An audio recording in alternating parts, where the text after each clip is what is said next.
So what does it mean to be trans enough anyway? You hear it a lot. You see it on posts online, you see it in person. People often say, am I trans enough? And this video is more or less here to say, what does that even mean? The definition of trans enough is usually determined purely by the person that's assessing if you can be trans. And usually that means one thing, lovely audience: gatekeeping. And gatekeeping is lame. The only reason criteria, so to speak, to be trans exists is because we have kind of a history of cis people gatekeeping who can transition and who cannot. The whole purpose of it is for there to be less trans people, more or less. So let me just make this obviously as clear as possible. If you think to yourself, gee, I would like to transition and live as a different gender than the one I was assigned at birth, that's trans enough, that's the criteria. If you feel like you'd feel better and get something out of it, bam, that's trans. A common criteria to determine if someone is trans enough, quote unquote, would be stuff like how young were they when they figured out they were trans? Would they be straight if they then transitioned? Do they look like a stereotypical feminine twink? It's just really random stuff like that, right? Let me make this as clear as possible. If you happen to have not figured out you were trans the second you exited the womb, that is fine. I didn't. And with the straightness thing, does it really matter if you're straight after you transition? It just seems like a weird gatekeepy way to get rid of gay people, which is kind of weird. I think that's just a weird rhetoric. Whether you're straight, gay, bi, whatever, ace, all of it, doesn't matter. You can still be trans, that's fine. You don't become more trans just because you exhibit stereotypes. Being straight and a trans woman doesn't make you more of a trans woman than a gay trans woman, you know? What matters more so is, you know, transitioning and achieving what makes you feel good. If we put trans people in these tiny little boxes of how to be a woman or how to be a man, then in turn we kind of also apply those restrictions to cis people. Your transness, funny enough, is not defined by how much you already seem like the gender you're transitioning to, okay? You don't have to look like some perfect feminine twink to be allowed to present as a woman, okay? I know, like, the stereotypes are heavy, you know, there's always this notion that people that already looked like a girl or whatever somehow deserve it more. No, that's not how it works. If you're at the start of transition and you don't look like, you know, the gender that you're transitioning to, you know that's the point of transition, right? As a result, if you don't perfectly seem or exhibit the stereotypes of a gender, that's fine, because chances are, when you exhibited those kind of traits, chances are that was discouraged because you were presenting as a gender that you don't align with, right? If we looked at someone that was interested in transitioning dead in the eye and said, did you play with dolls as a kid? And they say, oh, I didn't really play with dolls. You'd be like, haha, I got you, clearly not transgender. And it's like, you know how hard it probably is for someone assigned male at birth to be able to play with dolls in the first place? It's just a really weird criteria, right? A, not all women play with dolls. B, it's actually kind of unlikely that someone assigned male at birth would be even allowed to try playing with dolls. How do you know if you like something if you don't try it, right?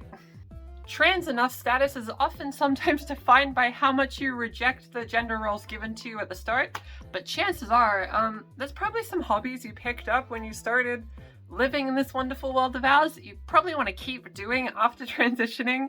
Like, just because you played with, like, more masculine toys as a kid or more feminine toys as a kid doesn't mean you can't keep playing with those when you transition, right? You're valid whether you played with super masculine macho toys, it's Nerf or nothing. And you're also valid even if you played with super cute teddy bears that had tea parties in the afternoon with cookies and cream, okay? It doesn't invalidate you, I promise. Okay, come closer. You don't have to have surgery to be trans. No, like, really, like, my day-to-day life has not changed that much after surgery, okay? It helped alleviate dysphoria for me, sure, but as I walk around, it really doesn't make a difference. What, you think people just see it? No, I'm wearing clothes. If you're thinking about transition and you're like, I want to transition, but those surgeries seem kind of scary, it's okay to feel that way. You don't have to build up the confidence to do something you don't want to do. Do what you want to do, okay? And medical transition too, you don't have to take hormones if you don't want. I've seen some cases where trans men didn't want their voices to drop, or like trans women like want to keep like their muscle mass, whatever reason. And by the way, those things can be circumvented anyway while also taking hormones. But anyway, point is, you can do what you want, okay? You don't have to dress like a super stereotypical 1930s housewife to be allowed to be a trans woman. And you don't have to present like a super macho man to be able to be a trans man, okay? Like, if you think of these restrictive stereotypes, where do non-binary people go? Like, being trans is not defined by super rigid little boxes, okay? We're breaking out of a box. We don't have to break out of a box, walk across the street, and then go into another box. What was the point?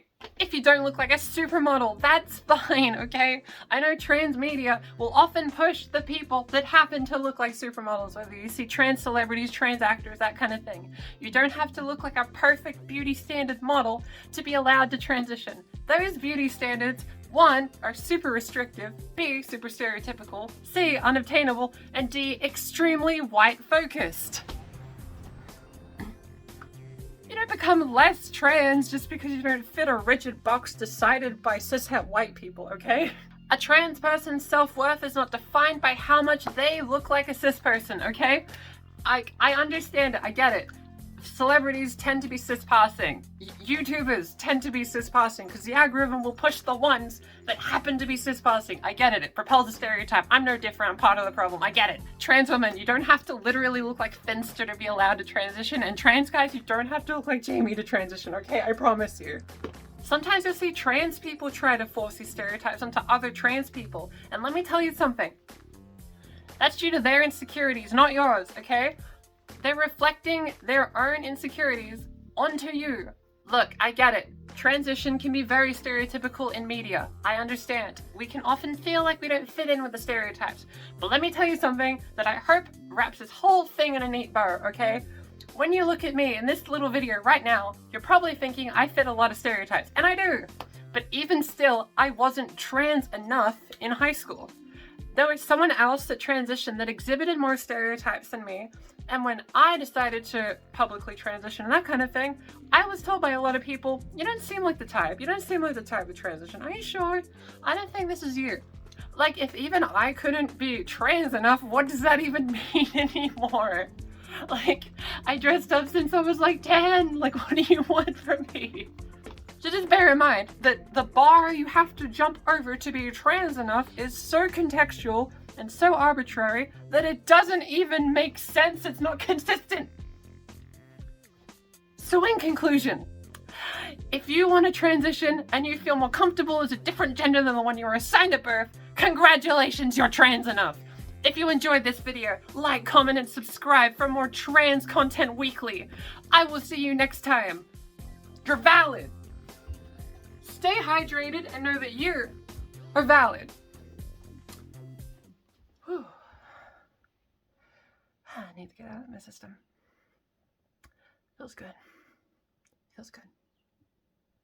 You're valid. This one ended up more ranty than I expected. Oh well. Stay hydrated and know that you are valid.